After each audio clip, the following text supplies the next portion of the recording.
23-24. Moses stretches his rod over towards heaven. God begins to send hail, but he also begins to send fire. Now you know that hail is really just crystallized water that has become like droplets of ice. So God was judging through ice and fire. Fire and ice over the nation of Egypt. Are you listening to me, people of God? So the fire of God represents a type of judgment, and it produced a grief in all of Egypt. I'm convinced that during this time, God is going to do something against the powers of Egypt. These spirits of the world that want to hold you in a place where you're minimized. Your gifts, your talents have not come to the surface. Tonight, purpose in your heart to get loose. Creativity can flow. Innovation can flow. Wisdom can flow. You can tap into supernatural streams of information that the Spirit of God is broadcasting because you're operating in faith. And God can download blueprints and patterns, reveal secret things to you. You can begin to put things together that God will come and live inside of. Are you with me, people of God? Exodus 24.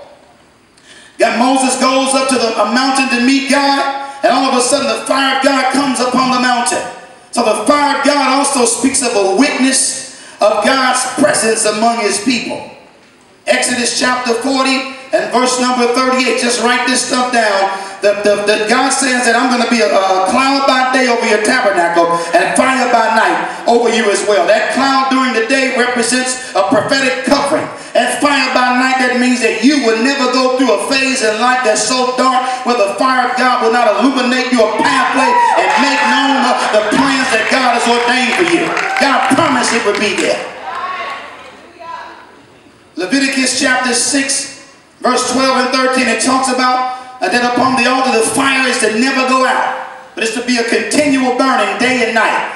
That altar represents that place of prayer. It represents that place of intercession. I don't believe that people should be allowed to operate in any aspect of ministry apart from that of a life of prayer, because our high priest forever lives to make intercession. And how can I righteously represent him and I have a disconnect? I have a disconnection with him as it relates to me communing with him.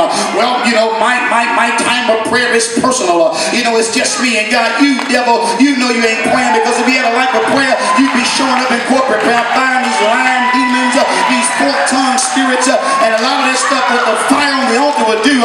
It will address those things that keep us from connecting to the body. It's amazing.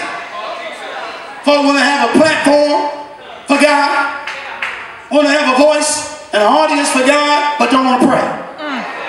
He says, upon the altar the fire shall never die. Now there is a golden altar in heaven, according to Revelations chapter 8 and verse number 5, and that golden altar is before the throne of God, and there's an angel assigned to take the incense off the altar and cast it back in the earth. And the Apostle John says, and there was fire, there were earthquakes, there were thundering, and there was lightning. In other words, if people who are representing God as priests do not keep the fire burning on the altar in the earth realm, there will not be anything in the spirit realm before God for the angel to take before God, get it consecrated, loose it in the earth to minister to the needs of the nations. In your life of prayer. This is why we can't function independent from the head, Jesus Christ.